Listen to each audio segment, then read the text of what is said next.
Terry realized that he hadn't slept since the morning before, and now he and his brother was in some kind of big and all-white room, full of misfits and outcasts like themselves, an underground army that history will never know. It turned out that their enemies had secret scouts around their location, and that there might have been a security breach when the brothers entered the Resistance headquarters. At the moment it seemed that there was no problem, although when Violet, who had led them into the light, was very paranoid. Even though it seemed that they were safe, the atmosphere of the room was tense. In the main hall, the disposition of the room was that of a concert hall, with thousands of seats, and all of them filled with warriors of bloodlust.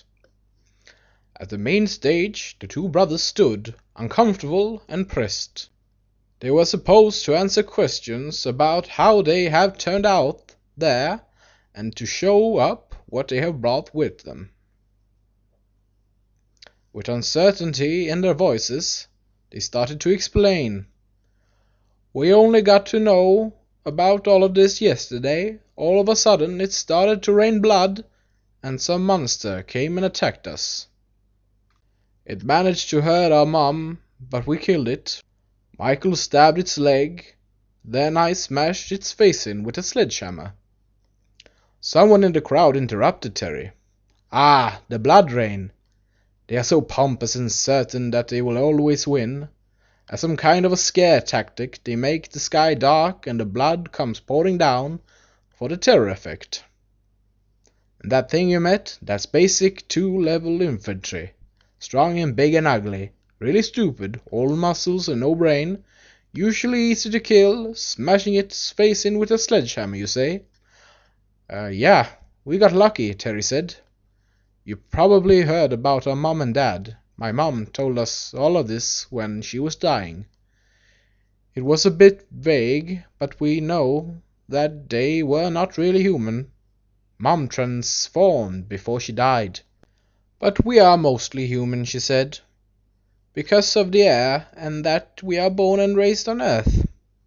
She didn't get into detail, but she also told us that they got here to protect this world.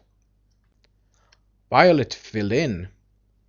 "That was what they did here, recruited the first wave of the Resistance, and we have grown every day. It would not have been possible without them. We haven't seen them in years, but they were great motivators for us. We are very sorry for your loss. They were great for the cause. We would really need them now. So, what did old Thea want you to bring us?" "Weapons," Michael said. "It's not a great quantity, but it seems to be really useful. I've read the instructions over and over, and I think we can do a lot of damage if we do this right." "Then what is the right way? And what do you know about warfare? You are just a boy." Violet quickly switched mood from feeling sorry about the death of her parents to accusing the brothers of not knowing what they were doing. But the brothers didn't know, but they were trying. "No, I don't know anything about warfare. I know that the basic 2 infantry easily weaken by slowing them down by attacking their legs, obviously." Michael picked up one of the huge cannons and started to explain to the crowd. "This heavy-duty laser ball thrower have a long range, and I believe that in a battlefield we can easily slow them down, and smaller scout crews can probably take them down with hand weapons pretty easy. But they would have to be quick and swift in the field." Terry thought that his brother might have watched too many war movies and have read a few too many books. But the crowd was sold, even Violet. It was in their blood, after all. She also left behind hand burners and level 1 laser guns, burning level 1 infantry from shorter distances, and the hand burners cuts through flesh. It is not much, but I believe it will help the cause. Terry looked over at Violet, and even though he found her annoying, She was quite attractive, and Terry didn't usually bother to care about women. In a way, he saw himself in her, pitch black hair, leather jacket and boots. Someone who wouldn't let anybody push her around, and Terry liked that in her, even if she didn't seem to care much for him. Let's give the Shelley brothers a warm hand, and let's give them a good welcome, Violet told the crowd.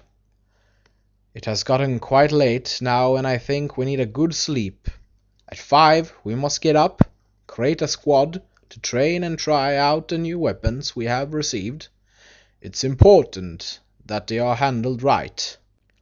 We will pass a list around to sign if you think you are up for the job. Good night, I will see you in the morning.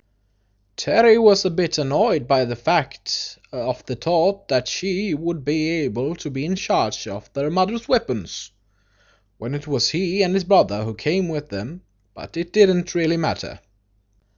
After the meeting, Terry and Michael was given a room each to sleep in. It looked more than a prison cell, but it had to do. Better that than to sleep in the car. Terry was exhausted when he entered his room, and did put out the light and got ready for bed.